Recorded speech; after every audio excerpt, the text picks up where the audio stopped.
అందరికీ నమస్తే అండి. మన పిల్లలైతే నెల్లూరు నుంచి కాలేజెస్ అన్ని తిరిగి ఫండింగ్ అయితే కలెక్ట్ చేయడం జరిగింది. అమౌంట్ అయితే మన పిల్లలు కరెక్ట్ గా 22,870 రూపాయలు అయితే మన కలెక్ట్ చేశారు. అందులో నేనైతే బ్యాంక్ లో వేయంగా మిగిలిన పాడైపోయిన కాగితాలు అయితే ఉన్నాయి, అవి కూడా నా దగ్గరే ఉన్నాయి. సో అవి తీసేయంగా 21,780 రూపాయలు అయితే అమౌంట్ మన పిల్లలు అయితే అందజేశారు. అది నేనైతే క్యాష్ రూపంలో అయితే ఇవ్వట్లేదు, మీరు బాగా గమనించండి.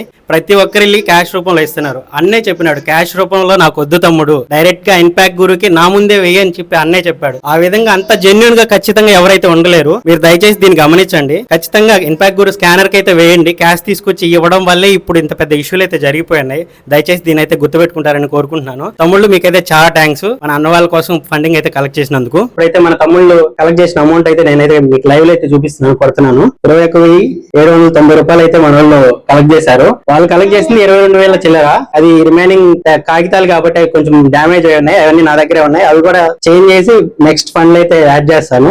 ఇంపాక్ట్ గురుకు అయితే మనం అయితే పేమెంట్ చేయడం జరిగింది. దయచేసి ప్రతి ఒక్కరికి చెప్పేది ఏంటంటే క్యాష్ రూపాన ఇవ్వడం తగ్గించుకోండి. మీరు కొంచెం అవనేది అకౌంట్స్ వేసుకొని ఈ విధంగా చేయగలిగితే బెటర్ గా ఉంటుందని